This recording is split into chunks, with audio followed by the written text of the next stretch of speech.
एक राजदूत का सर कटवा दिया और बाकी दो को बेइज्जत करके वापस भेज दिया।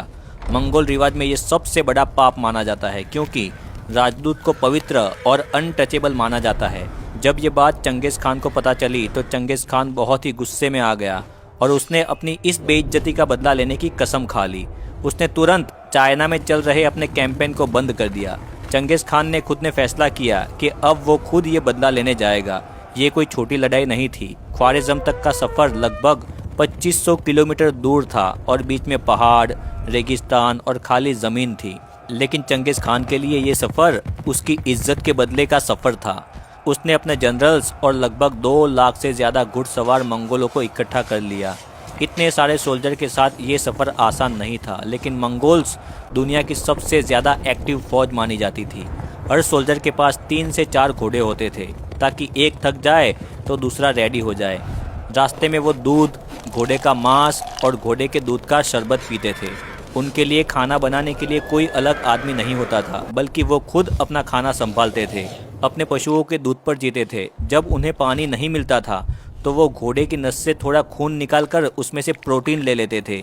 ये उनका जंगली सर्वाइवल सिस्टम था। मंगोल फौज का रूल था लाइट ट्रैवल फास्ट अटैक, मतलब वो कभी ज़्यादा सामान नहीं ले जाते थे और हर जगह से खुद की ज़रूरत की चीज़ें ले लेते थे। इसीलिए वो रास्ते में आने वाले छोटी बस्तियों का खाना, अनाज और पशु ले लेते थे, चाहे उन्हें जोर ज़बरदस्ती ही क्यों ना करनी पड़े।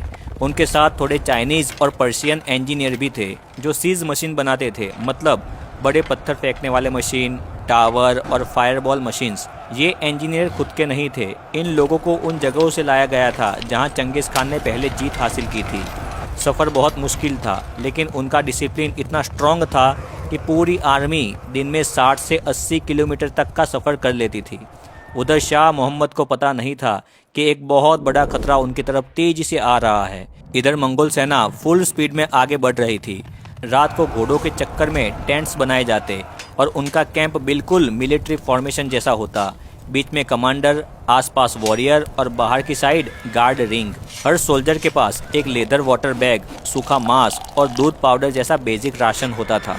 चंगेज़ खान खुद सबके बीच में रहता था। उसका टेंट सबसे बड़ा नहीं था, बल्कि सबसे सिंपल होता था। चंगेज़ खान के आसपास कुछ भरोसेमंद जनरल होते। वो हर रात स्ट्रेटेजी बनाता, अगले दिन का रूट डिसाइड करता। उसके लिए हर जगह एक ठिकाना था, जहां चाहे वहां डेरा लगा देते। रास्ते में जो शहर सरेंडर कर लेते उनके पास से वो सामान ले लेते और आगे बढ़ जाते, और जो शहर उनका विरोध करते उनका वो खात्मा कर देते। और हर जीत के बाद वो लोकल लोगों को पकड़ लेते। उनमें से कुछ कारीगर, मजदूरों को गुलाम बनाकर उनके साथ रख लेते ताकि वो आगे के शहरों पर हमला करने में उनकी मदद करे। मतलब ख्वारिज़म के लोग ही आगे जाके अपने ही लोगों के खिलाफ युद्ध करने वाले थे। ख्वारिज़म तक पहुंचते पहुंचते उन्होंने कुछ छोटी नदियां और रेगिस्तानी इलाके को क्रॉस किया। वो अपने साथ घोड़ों के लिए चारा ले जा रहे थे और जहां कुछ नहीं मिलता था वहां वो लोग लोकल पशुओं को मारकर चारा बनाते।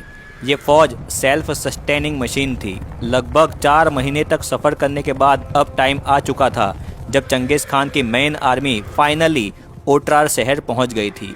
ये वही शहर था जहां उसके दूतों को मारा गया था। ओट्रार एक मजबूत किला था, ऊंची दीवारें, अंदर पानी के तालाब और अनाज के गोदाम। लेकिन चंगेज़ खान भी युद्ध में तेज और चालाक था। उसने ओट्रार पर सीधा अटैक नहीं किया। पहले उसने किले के आसपास के गांवों और खेतों को लूटकर उनका पानी और खाना काट दिया। फिर उसने अपने इंजीनियर्स को काम पर लगा दिया। उन्होंने किले के बाहर मिट्टी के बुर्ज और फायरबॉल मशीन बनाए। ये फायर कॉटन में लपेटकर तेल में भिगोकर जला दिए जाते और किले की दीवारों पर फेंके जाते।